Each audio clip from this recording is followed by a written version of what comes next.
पराई स्त्री के साथ उनका कोई चक्कर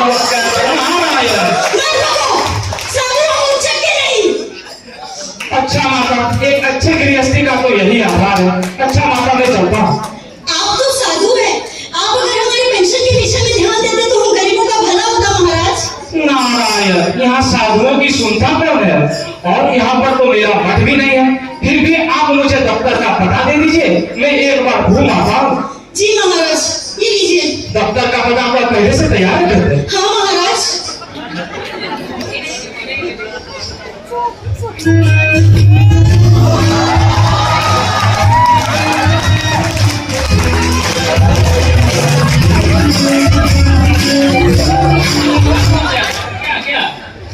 मैं नारद हूँ, नारद से आया हूँ। ये कोई नाटक वाटक चल रहा है क्या?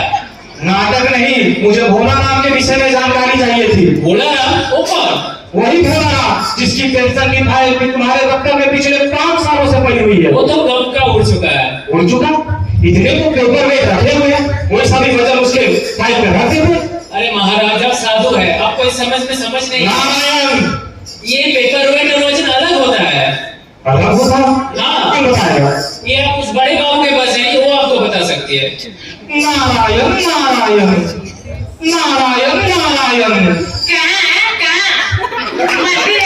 सरकारी दफ्तर है, आने से पहले पर्ची भेजनी होती है। क्या है पर्ची? लो। पर्ची काटने वाला आपका चपरासी तो बाहर सो रहा था, मैं सीधा प्रवेश कर गया। अच्छा ठीक है, बताओ क्या काम है? आपके दफ्तर में भोला नाम का कोई प्राणी काम करता है? हाँ करता होगा। क्या हो गया उसको? नारायण, पिछले 5 सालों से पेंशन का 1 भी रुपए नहीं मिला है, और अब तो उसने अपने प्राण। अरे राम राम राम, बहुत बुरा हुआ बेचारे के साथ।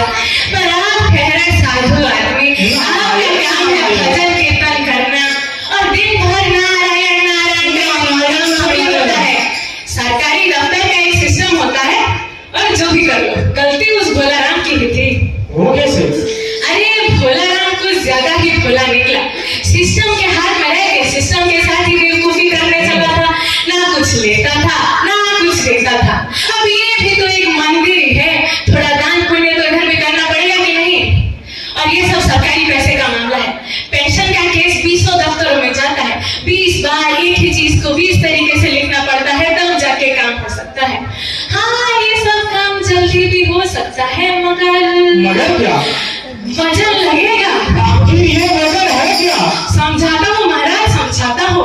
जैसे आपकी ये सुंदर वीणा, इसका वजन भी हम भोला राम के दरखास्तों पे रख सकते हैं। वो कैसे? इस वीणा की वीणा नहीं हो सकता क्या? नहीं हो सकता। तो अब तो भोला राम की फाइल खुलवा ही दीजिए, दे दीजिए वीणा, जिस वीणा पे आपकी नजर थी। अरे इतने से क्या होता है, कुछ और दीजिए, आप तो सोने से लगे हुए हैं। लगे। अरे वाह, खड़ा है, मिल गया। इसी तो जांच पड़ताल होगी। चलो ठीक है। मैं फूल का हम क्या ही करेंगे? सब चीज तो ले ही लिए, बस धोती भी। उसको रहने दीजिए महाराज, उसको रहने दीजिए। रामलाल, और रामलाल, जब देखो सोया रहता है, जब थोड़ा काम कर ले, वो पेंशन वाली फाइलें उठा के ले।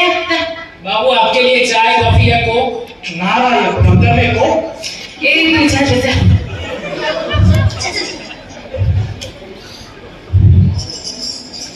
इतने सारे पेंशन वाली। हाँ बताइए, नाम क्या बताया था आपने? भोला राम।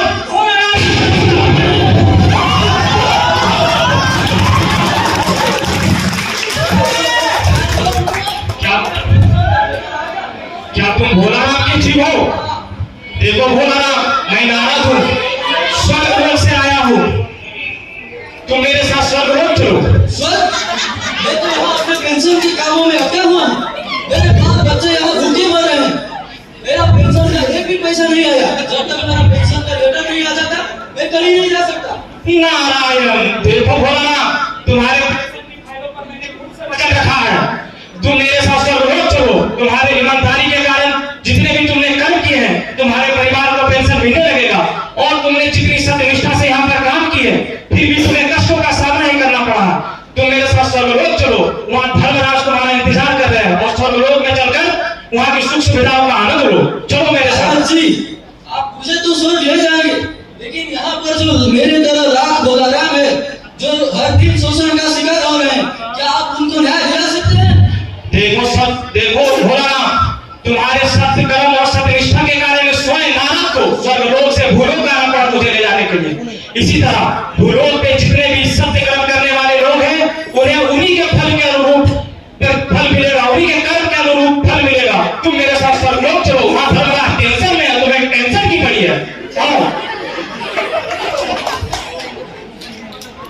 तो आपने देखा कि किस प्रकार जमीन जमाई व्यवस्था, जिसको हम आम भाषा में भ्रष्टाचार बोलते हैं, उसके जड़ें स्वर्गलोक से लेकर भूलोक से पड़ी हुई है। और ये कोई पौराणिक कथा नहीं है, यह आज की सच्चाई है जो बस वज्रों के नीचे दबी हुई है। पर इससे सबसे ऊपर है मनुष्य का कर्म, जो सत्य के मार्ग पर हमेशा चलते रहना चाहिए। हमें अपना कर्म निरंतर करते रहना चाहिए बिना किसी फल की आशा किए, जैसे भोलाराम ने किया। कर्मेणाधिकारस्ते मा फलेषु कदाचन। धन्यवाद।